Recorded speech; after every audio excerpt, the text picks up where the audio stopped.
Una de las formas más fáciles de operar y ganar en el trading es utilizando la estrategia de rompimientos. En este video te voy a enseñar todos los posibles rompimientos que puedes encontrar en tus gráficos para que puedas operarlos y tener grandes resultados. Así que quédate hasta el final de esta clase de trading. Bien, traders, a lo largo de muchos videos te he enseñado cómo funciona la estrategia de rompimientos, pero algo que les comentaba previamente: para operar un rompimiento debes de conocer todas las posibles situaciones que podrás encontrar en tus gráficos para que puedas llegar a perfeccionar la estrategia. Si tú solamente conoces una forma básica de operar un rompimiento, prácticamente tú mismo te estás limitando a operar solamente ese rompimiento. Por eso aquí te voy a enseñar las formas principales que puedes encontrar para operar un cambio de estructura. Cabe mencionar que los rompimientos son la forma más fácil de operar y una de las estrategias más efectivas en el trading en general. Tanto en forex, acciones, futuros, criptomonedas, opciones binarias, siempre un rompimiento lo vas a poder aplicar en cualquier temporalidad y en cualquier tipo de estructura. Normalmente, para nosotros operar un rompimiento, uno de los fundamentos principales es que tu gráfico esté finalizando una zona. Tú no puedes simplemente esperar que tu gráfico rompa algún máximo o algún mínimo anterior y operarlo ahí nada más porque sí. Para operar un buen rompimiento, debes de entender que nosotros tenemos que buscar un cambio en la estructura de nuestros gráficos. Normalmente los vamos a identificar al final de una tendencia, tanto alcista, bajista, un canal lateral, algún tipo de patrón chartista. Por ejemplo, aquí presta atención. Normalmente una tendencia se define por tener impulsos cada vez mayores que los anteriores, y aquí lo puedes ver. Tengo mi tendencia: impulso, retroceso que no supera al anterior. Mi impulso es mayor que el anterior, por tal motivo respeta los fundamentos de la tendencia. Retroceso que no supera a mi impulso, pero fíjate muy bien aquí. Aquí tengo un impulso que ya no es mayor que el anterior. Recuerda que a este punto en el cual un impulso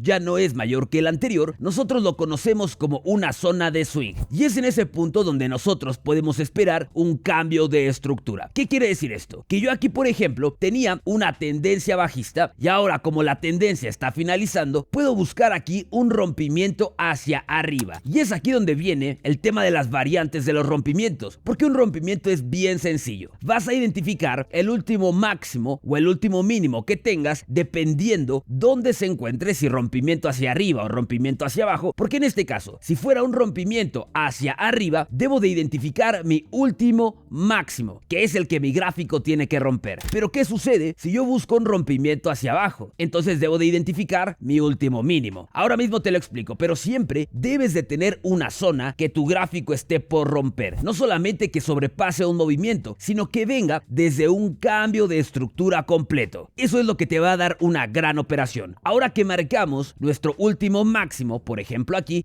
marqué mi último máximo. Para tener un rompimiento es importante que tu gráfico te dé un rompimiento con fuerza, que rompa tu último máximo con fuerza. De lo contrario, no tienes un rompimiento todavía, o al menos no un rompimiento que te va a servir como estrategia. Y en este caso estaría buscando aquí, después del rompimiento, esperamos un pullback que llegue con exactitud a nuestra línea. Y es aquí donde puedes darte cuenta de algo bien interesante, que ahora la estructura de nuestros gráficos comienza a cambiar. A partir de este punto de la zona de swing, nuestro gráfico comienza a quedarse en una nueva estructura, y es ahí cuando un rompimiento toma fuerza, cuando de una estructura cambia a otra. Es decir, el rompimiento que tú vas a operar es un cambio de estructura, y ahí lo puedes operar tanto hacia arriba como hacia abajo, dependiendo cómo se encuentre tu gráfico. Pero fíjate muy bien, es bastante fácil, y es aquí donde te decía que viene el tema de las variantes, porque aquí puedes tener cualquier tipo de situación, pero el cambio de estructura o el rompimiento va a ser exactamente el mismo. ¿Qué quiere decir? Yo aquí en la parte de abajo puedo tener un retroceso pequeño, puedo tener un rango, una zona lateral, puedo tener un patrón chartista, puedo tener, por ejemplo, un patrón hombro, cabeza, hombro, pero la forma o la estructura del rompimiento siempre va a ser la misma, siempre va a ser en el último máximo o en el último mínimo notable. Así que presta atención aquí. Recuerda que si tú quieres comenzar en el mundo del trading y quieres abrir tus primeras operaciones tanto en forex como en el mercado de opciones binarias, en la descripción de este video podrás encontrar los enlaces a las plataformas de trading y a las aplicaciones que yo utilizo. Y si quieres unirte a mi academia de trading privada, tenemos un número de contacto específico. Puedes comunicarte a este número para recibir información de las mentorías. Y no olvides unirte a nuestro nuevo grupo de Telegram, ya que ahí tenemos información de gran valor. Así que atentos, aquí identificamos el final de la tendencia. Muy bien, sabemos que aquí mi tendencia está finalizando. finalizando. Ahora marcamos nuestro último máximo. Es importante que lo marques en el extremo, no lo marques donde las velas cierran. Esto es una regla también para soportes y resistencias. Siempre que vayas a marcar una línea de referencia, márcala en el punto más alto o en el punto más bajo. Por ejemplo, aquí debería de marcar mi línea un poquito más abajo. Esto para que contemples todo el máximo y el mínimo. Ahora tengo que esperar que mi gráfico rompa hacia arriba para buscar el cambio de estructura. Fíjate muy bien, ahí rompe. Lamentablemente, este rompimiento no tiene fuerza. Entonces fíjate muy bien, este es el error de muchos traders, que aquí operan el rompimiento o el cambio de estructura y de repente el gráfico se vuelve a venir hacia abajo y ahí terminan perdiendo. Esto es porque una de las reglas básicas de un rompimiento es que para que yo pueda confirmar aquí el cambio de estructura, debe de ser un rompimiento con fuerza. De lo contrario, no sería un rompimiento válido. Entonces, ¿qué hacemos en esta situación? Simplemente tenemos que esperar un movimiento de mayor profundidad. Ahí, presta atención. Ahí mi gráfico ha roto mi último máximo. Ahora, para operar es tan sencillo. Tienes el mismo fundamento de una tendencia que ya te he explicado en otros de los videos. En una tendencia hacia arriba, siempre vas a operar en la parte de abajo, ya que es cuando tu gráfico va a comenzar el próximo movimiento de impulso. Siempre vas a operar en una tendencia hacia arriba en la parte de abajo. Muy bien. Entonces, ahora sí mi rompimiento cobra sentido porque es la misma estructura que mi tendencia, prácticamente. Aquí tengo impulso, retroceso, impulso más grande y el retroceso o el pullback es ahí donde voy a entrar, siempre operando un cambio de estructura en la parte de abajo de la tendencia. Y fíjate bien qué es lo que sucede. Una vez que mi gráfico llega a donde tenía marcada la línea de mi máximo, presta atención, aquí me está dando la confirmación. Y es aquí donde yo puedo operar. En este punto puedes buscar una operación hacia arriba buscando el rompimiento. Este es un rompimiento de tendencia bajista a tendencia alcista, de mercado lateral a tendencia alcista, porque te comentaba que aquí se puede quedar en cualquier tipo de estructura. Y una vez que mi gráfico llega a tocar mi máximo, es ahí que comienza a darme un cambio de estructura con una mayor profundidad. Y el gráfico tiene todo el sentido, porque mi rompimiento se encuentra a favor del movimiento natural de mi gráfico. Como tengo un rompimiento de mercado bajista a mercado alcista, estamos entrando en el lugar correcto del cambio de estructura. Así que vamos con la segunda forma de operar un rompimiento. Bien, aquí nos encontramos en el euro con el dólar temporalidad de 5 minutos. Y para operar un rompimiento hacia abajo es exactamente lo mismo, siempre en contra de la zona anterior. Fíjate muy bien, yo aquí tengo impulso, retroceso, impulso mayor, retroceso, impulso mayor, retroceso. Misma situación que el rompimiento anterior. Tenemos un impulso que ya no es mayor que el anterior. Además que aquí veo que mi gráfico está llegando con una paridad de vela. Es ahí que sabemos que una tendencia está por finalizar. Esto también te lo había explicado en uno de mis videos anteriores. Por eso es muy importante que no te pierdas ningún video del canal. Entonces, aquí otra vez sabemos que nuestro gráfico está por cambiar, porque ya me dio una paridad de vela en este punto. Aquí llegó otra vez y entonces sabemos que nuestro gráfico puede cambiar. Y es aquí donde tienes la opción de operar un rompimiento después de un cambio de tendencia. En el caso anterior, tuvimos como si el gráfico nos hubiera dado un impulso menor que el anterior. Pero te comentaba que aquí la forma en la que finaliza tu tendencia es donde vas a poder encontrar cualquier cantidad de variables. Que el mercado se quede en un rango, en una zona lateral, te dé un retesteo, pero debes de saber que la estructura o la forma del rompimiento es exactamente la misma. No importa si mi gráfico me deja un impulso más arriba que el anterior, sea como sea, yo voy a ir siguiendo donde ha finalizado mi último mínimo. Así de fácil es operar un rompimiento en cambio de estructura. Ahora mismo te voy a enseñar cómo hacerlo a favor del movimiento, pero presta atención. Para operar el cambio de estructura, yo estaría buscando todo el cambio de movimiento hacia abajo. ¿Y cuál es mi último mínimo? Bueno, debes de saber que vas a marcar siempre no solo el último mínimo, sino el último mínimo notable. ¿Y cuál es mi último mínimo notable? Este de aquí. El mínimo se refiere al último retroceso. El mínimo se refiere al último retroceso. Impulso, retroceso, impulso, retroceso, impulso. Este es mi último retroceso notable. Y es ahí donde nosotros vamos a buscar que el gráfico rompa hacia abajo. Y si lo puedes notar, si tú sigues mis videos desde hace tiempo, puedes ver que aquí tengo un retesteo. También una estrategia que ya te enseñé en el canal. Y puedes operar, por ejemplo, aquí hacia hacia abajo buscando el retesteo, o simplemente esperar un movimiento que rompa hacia abajo, que rompa tu último mínimo, y una vez que rompa con fuerza vas a esperar el pullback. Por eso es importante conocer a detalle todo lo que puedas sobre los cambios de estructura y los finales de tendencia, ya que vas a tener diferentes confirmaciones. Aquí en la parte de arriba, final de tendencia puede operar un retesteo. Aquí tengo un rompimiento, bueno, pues aquí podría operar un rompimiento, bastante sencillo en realidad, pero simplemente tienes que esperar. Espera a ver de qué manera reacciona tu gráfico. Presta atención. Mi gráfico llegó al retesteo en la parte de arriba. Ahí me da una paridad de vela. Para poder operar un rompimiento, tengo que esperar un rompimiento notable. Ahí tenemos un rompimiento notable. Atención. Cuando yo te digo un rompimiento con fuerza, me refiero a que puedas ver que es un rompimiento. Si solamente pasa una vela, eso no es un rompimiento. Un rompimiento es cuando pasa 2 o 3 velas después de la línea. Además, fíjate bien, aquí la línea era un poquito más arriba, porque en el caso de paridades así funciona. Entonces fíjate bien, lo mismo que te expliqué al principio. En una tendencia hacia arriba, tú vas a operar siempre en la parte de abajo de tu gráfico. Bastante sencillo. Tendencia alcista en la parte de abajo, en la parte de abajo. Muy bien. Ahora que mi gráfico rompe hacia abajo y estoy buscando un cambio de estructura, comienzo a operar en la parte de arriba. ¿Por qué? Porque ahora mi gráfico va a comenzar a cambiar hacia abajo. Entonces debo de buscar mis operaciones en la parte más alta de mi gráfico para que pueda continuar el próximo movimiento de impulso. Y así todo tiene congruencia y tienes una gran operación. Atentos a la confirmación. Una vez que mi gráfico rompe mi último mínimo, ahora voy a esperar solamente el pullback. El pullback es lo que te confirma que tienes una operación. Ahí fíjate bien, mi gráfico llegó a tocar mi último mínimo y es ahí donde yo tuve que haber metido una operación. Y aquí estaríamos buscando todo el movimiento de cambio de estructura. Estos son los rompimientos más fáciles de operar y los rompimientos que yo suelo operar prácticamente todos los días, porque todos los días una tendencia finaliza para comenzar una tendencia bajista, porque recuerda que los gráficos se mueven en dos partes. Todo el mercado se mueve en dos partes, pero también en un periodo más grande, todo lo que sube, el gráfico tiene que bajar. Y la mayoría de ocasiones, nuestros gráficos nos suelen dar rompimientos de este tipo. Así que vamos con el próximo rompimiento. También puedes tener los rompimientos que continúan una tendencia después de tener un descanso. Aquí te había explicado cómo operar un rompimiento en cambio de estructura, de una tendencia alcista a una tendencia bajista o de bajista a alcista. Pero hay ocasiones en las que nuestro gráfico, después de tener una tendencia hacia arriba, por ejemplo, o una tendencia hacia abajo, así como se puede quedar en un pequeño rango, en lugar de darme el cambio de estructura, sigue avanzando en la tendencia y sigue avanzando en un movimiento de mayor profundidad. Aquí también podemos operar un rompimiento. Va a depender del lugar en el que rompa nuestro gráfico, pero bastante sencillo. Aquí donde tenía marcadas mis líneas de este pequeño rango, una vez que mi gráfico rompe hacia arriba para continuar con el movimiento de tendencia y rompe mi último máximo, aquí puedo operar para seguir el movimiento de tendencia. Esto también es bastante sencillo porque tienes una estructura alcista, una estructura lateral y ahí rompe la estructura lateral. Entonces es completamente válido porque está rompiendo una estructura separada y además todo tiene congruencia, porque recuerda la regla básica: en una tendencia hacia arriba vas a operar en la parte de abajo y aquí como rompe hacia arriba vas a seguir operando en el lugar correcto de la tendencia. Así que presta atención, aquí teníamos la tendencia hacia arriba y vamos a marcar nuestro último máximo, que en este caso sería esta línea de aquí. Aquí te marco mi último máximo y para poder operar este rompimiento nosotros teníamos impulso, retroceso, impulso que ya no fue mayor. Este es el indicativo del final de una tendencia, pero si el gráfico rompe hacia arriba, esta misma línea o en este último máximo es donde nosotros vamos a operar. Y fíjate bien qué es lo que sucede. Aquí vemos que nuestro gráfico comienza a romper hacia arriba, pero presta atención, aquí nos hace el pullback, pero no podemos operar aquí. Recuerda lo que te comentaba, cuando buscas un rompimiento debe tener al menos 2 o 3 velas que rompan con el último máximo, es decir, un movimiento que tenga un rompimiento de mayor profundidad. Una sola vela es lo que te puede dar un falso rompimiento. Seguramente te ha pasado que al operar un rompimiento el gráfico no respeta. Esto es porque el rompimiento no te está confirmando el cambio de estructura. Tienes que esperar un movimiento de mayor profundidad. Fíjate bien, ahí el gráfico ahora sí nos da una extensión, un rompimiento de mayor profundidad hacia arriba. Y aquí donde tenemos marcado la paridad de vela o tenemos nuestro último máximo, es exactamente lo mismo. En una tendencia hacia arriba operamos en la parte de abajo y el punto de entrada o la confirmación siempre va a ser nuestro último máximo o nuestro último mínimo, sin importar el tipo de rompimiento que tú tengas, hacia arriba, hacia abajo, en rango, en patrones chartistas, siempre va a ser el último máximo o el último mínimo. Así que fíjate bien, después de que el gráfico rompe hacia arriba, aquí es donde yo voy a operar. Presta atención, ahí me está dando la confirmación que necesito, que es una paridad de vela. También en el canal tienes un video completo sobre las confirmaciones para saber en qué momento exactamente debes de meter tu operación. Y fíjate bien qué es lo que sucede. Una vez que el gráfico rompió hacia arriba, ahí comienza su movimiento de mayor profundidad y comienza a darme el próximo impulso hacia la alza. Y esto es un rompimiento a favor del movimiento natural del gráfico. Después de una tendencia hacia arriba, mi gráfico se queda en un rango. Rompe el rango hacia arriba, pullback, y es ahí donde nosotros operamos. Este también es uno de los rompimientos más comunes que podrás encontrar. Pero recuerda la clave, siempre busca que tu rompimiento sea hasta el movimiento de mayor profundidad. De lo contrario, entonces no lo podrás operar. Así que vamos con la última forma de operar un rompimiento. Esto mismo que te estoy explicando funciona de la misma manera tanto hacia arriba como hacia abajo. ¿Qué quiere decir? Que si por ejemplo aquí mi gráfico, este que tengo aquí en el euro con el dólar, comienza a bajar, se queda en un pequeño rango y después rompe hacia abajo, puedo operarlo de la misma manera. El fundamento que te estoy mostrando en este video funciona de la misma manera tanto hacia arriba como hacia abajo. Es exactamente lo mismo y el rompimiento tiene la misma estructura, solamente que uno es hacia arriba y otro es hacia abajo, pero puedes operar el cambio de estructura o el rompimiento a favor de la tendencia. Y por último tenemos los rompimientos de figuras chartistas, como lo puede ser un patrón bandera, un canal de tendencia, canal alcista, canal bajista, y funciona de la misma manera, solo que con líneas de tendencia o líneas dinámicas. Una vez que nosotros tenemos confirmado nuestro patrón o nuestra estructura, tenemos que esperar que el gráfico rompa un máximo o rompa nuestro mínimo y vamos a utilizar nuestros extremos como confirmación para poder operar nuestro rompimiento o nuestro cambio de estructura. Y funciona de la misma manera. Una vez que mi gráfico lo rompe hacia arriba, espero el pullback en la línea, en mi último máximo,